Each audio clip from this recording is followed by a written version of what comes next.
I had a son, and a lot has changed since I last made a video. I wanted to make an exciting video about dividends. I'm going to break down 3 strategies for dividend investing. Each strategy will also come with an ETF or a stock that fits that strategy, and these strategies are specifically honed towards dividends. Dividends are cash payments that a company makes when you own their stock. The first dividend strategy is the most popular, and this is getting a balanced approach. What this approach does is it tries to gain some growth and dividends. A good example of this is NOBL, which is a Dividend Aristocrat ETF. In this ETF are some of the best stocks in America. The problem is that it doesn't capture growth as well as a fund like S&P 500, VOO, but it also doesn't capture that many dividends. The dividend yield is fairly low. So the problem with this balanced approach, and it's very popular, is that it doesn't actually get the most out of either side. It doesn't get the highest dividends, and it doesn't get the highest growth. That is a very popular strategy though, because it's pretty safe. So if you do want safety in your portfolio and you want some dividends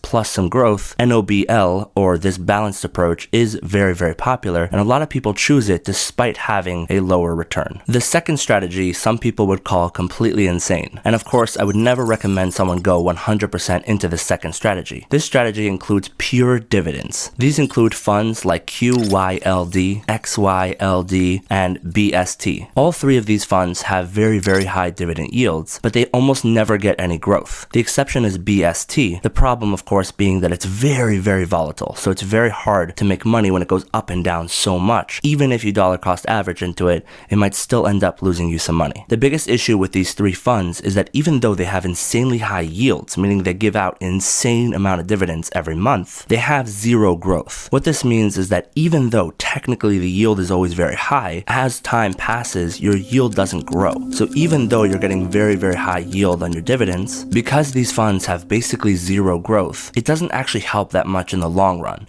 So it's great if you're going to retire right now because you're getting, let's say, 11 or 12% annual yield on them, but it's not so good if you're going to reinvest those dividends over a long period of time. The reason it's not so good to hold these long term in general is that even if you reinvest the dividends, the total return on them ends up being about 6, maybe 7% annualized return, which is usually lower than the S&P 500 or some good growth stocks and ETFs. So true, it does have very good yield for now, and it's probably a good option for some people to retire on, especially if it's in a Roth IRA. But it's a terrible idea, in my opinion, to grow your money.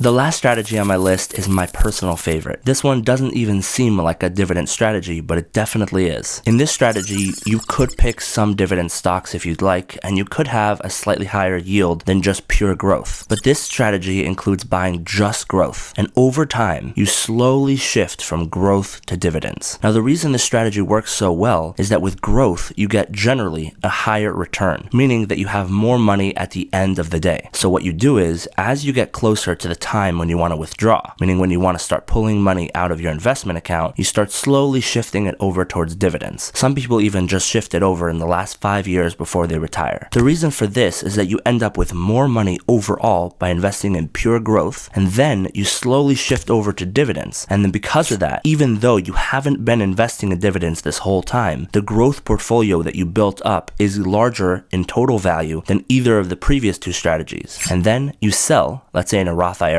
so you have no capital gains, and you slowly shift it over towards pure dividends. Now, if it's in a Roth IRA, you have tax-free retirement on these high dividends, and you have more dividends than you would have had from either of the previous 2 strategies. An example of what I am doing is I invest in VGT, IXN, and a lot of technology ETFs, and I also invest my base into VOO and a couple other funds. But I don't care so much about safety because I want a lot of growth and I have a long time to go before retirement. But then once I start reaching retirement, I can slowly start shifting my funds over, and I shift them to QYLD or to NOBL or whatever fund I wish. But at that point, I no longer care as much about growth, and I would be able to use the dividends for an easier and, in my opinion, better retirement. One final note about dividends is that if you don't reinvest your dividends in any of these strategies, you're going to lose out on a lot of the gains. So that's one thing I would definitely say is important, is understanding what dividends are and how they can actually impact your portfolio. I have other videos where I discuss dividends and the pros and cons for them, but in this video specifically, I wanted to show you that there are different ways to use dividends, but all of those ways include reinvesting your dividends into the account. That kind of compound growth is priceless.